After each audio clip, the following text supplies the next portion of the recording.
Vamos para a segunda parte do nosso vídeo, que fala sobre classificação, classe dos elementos. Além dessa classificação que a gente já falou entre representativos ou de transição, eles ainda possuem outras classes que estão relacionadas às propriedades físico-químicas e aos comportamentos desses elementos. Então, começando aí, essas classificações são dadas pelos grupos, ok? Então, o grupo 1. Qual é a característica do grupo 1? Possui apenas um elétron na camada de valência. São chamados de metais alcalinos. Eles são elementos metálicos, são sólidos a temperatura ambiente, uma cor acinzentada por aí, como se fosse um brilho fosco, né? Não é igual aos outros metais, é um brilho fosco. E são metais moles, metais que podem ser cortados com uma faca, e são altamente reativos com a água. Então, colocou na água, eles causam explosões mesmo. Quanto mais eu desço aqui no grupo dos metais alcalinos, mais intensa fica essa característica de ser explosivo na água. Grupo 2, ou família 2, metais alcalinos terrosos. O que são esses elementos? Eles também têm as características de serem explosivos na água, de causarem reações, mas não tanto quanto o grupo 1. Além disso, os metais alcalinos terrosos, que é do grupo 2, eles são encontrados na Terra, são comumente encontrados na Terra, de onde vem o nome de alcalino terrosos. Okay? Também muito reativos com a água.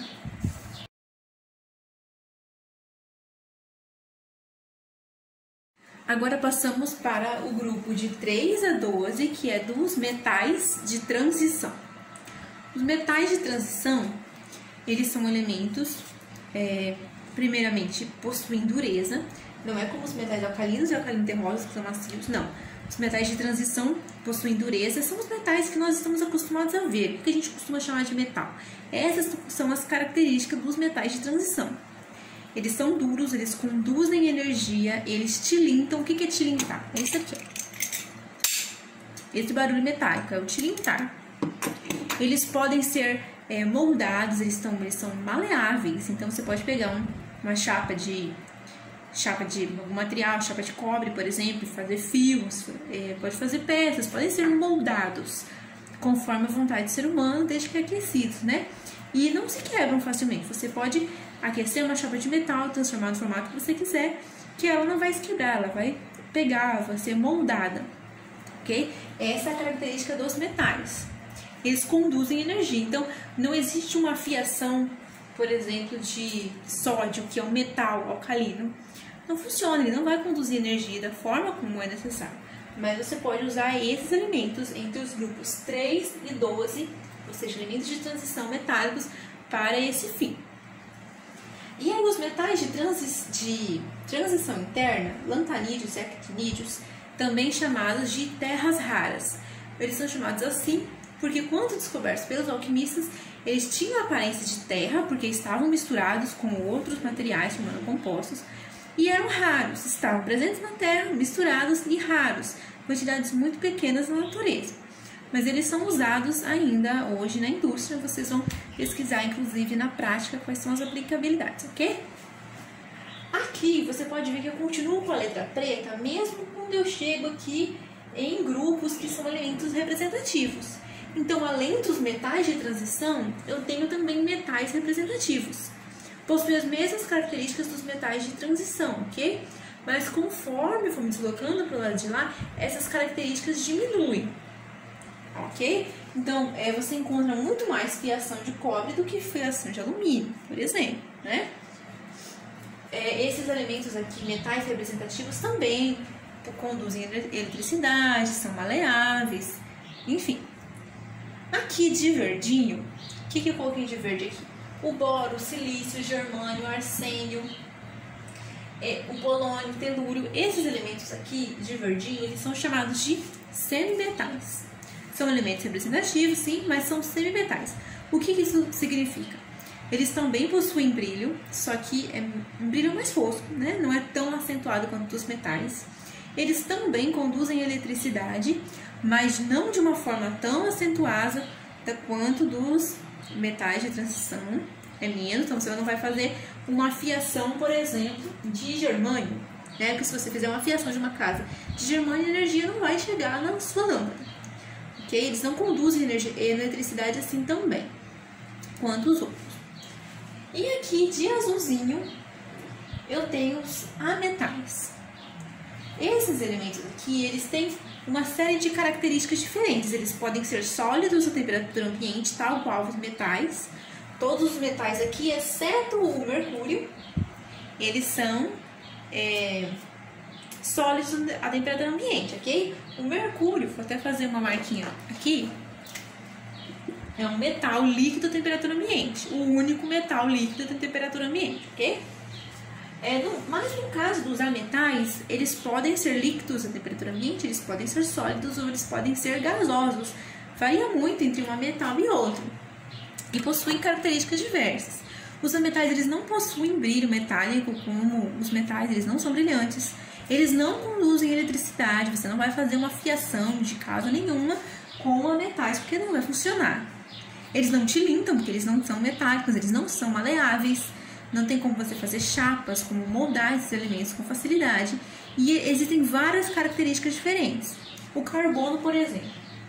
O carbono é o elemento que constitui nós, pessoas, seres humanos. Nosso corpo é constituído principalmente de carbono, é claro que com outros elementos, formando compostos, ok? Mas ele pode se apresentar, por exemplo, na forma de diamante. O que é um diamante? Um diamante é carbono puro, ajeitadinho de uma forminha ali que dá aquela pedra bonita, que é o diamante. Ele pode ser moldado? Ele pode ser lapidado, mas não é como os metais que você simplesmente molda o formato que você quer.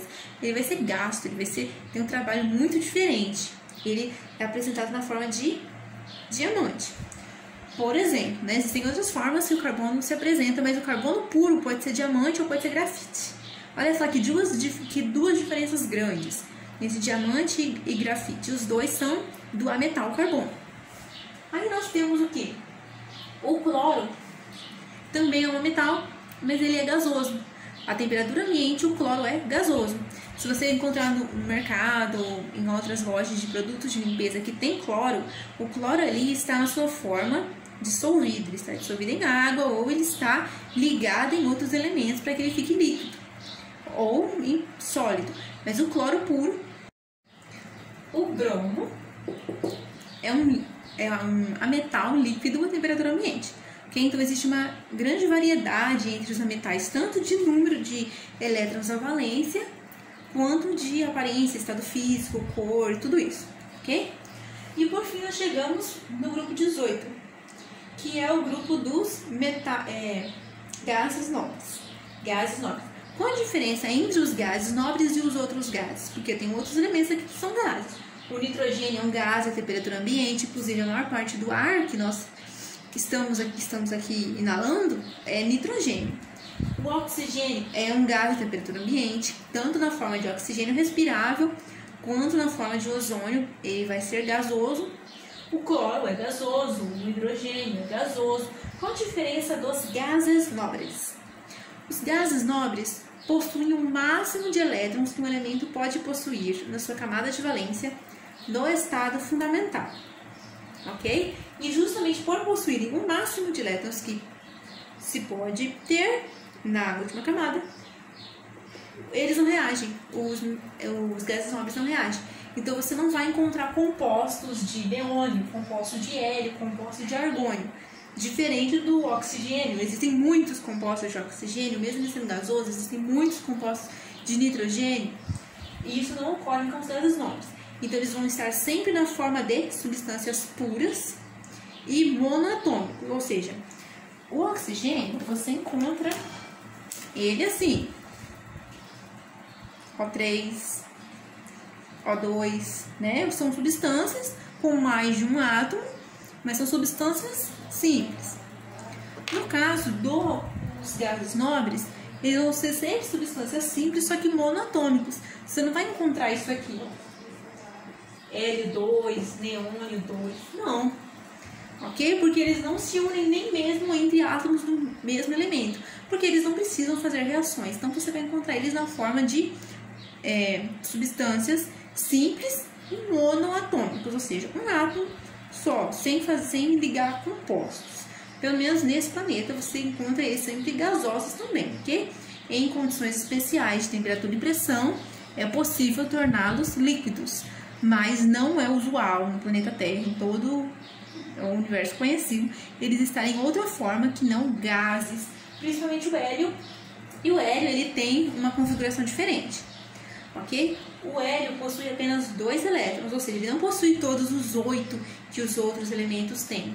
Ele só possui 2, mas as características são iguais a dos outros gases nobres, por isso ele está colocado aqui. Existe um outro fenômeno que nós vamos ver agora, que é a alotropia. A alotropia é quando eu tenho uma certa substância que ela se apresenta de 2 formas, mesmo na sua forma pura. Por exemplo, o diamante, ele é feito de carbono, ok? Mas o carbono, estando puro, ele pode se apresentar na forma de grafite. Depende da forma como seus átomos estão arranjados entre si. Átomo de carbono com carbono, mas com diferentes arranjos, ele forma o diamante ou ele forma o grafite. Isso vai variar da localização quando eles estão na Terra, a quantidade de pressão que ele recebe vai variar. O fósforo também. Existe o fósforo vermelho, que é um pó vermelho. E o fósforo branco, que vai ser uma barrinha mais sólida, branco, mas que reage violentamente com o ar, ok? São 2 características muito diferentes de um mesmo elemento, mas que se apresentam de formas diferentes, ok? As propriedades físico-químicas deles são diferentes, embora sejam o mesmo elemento. O enxofre também tem essa forma, mas os dois formam cristais de enxofre, tá? Então tem uma diferença tão grande igual no carbono, mas são diferentes formas de cristais de enxofre também.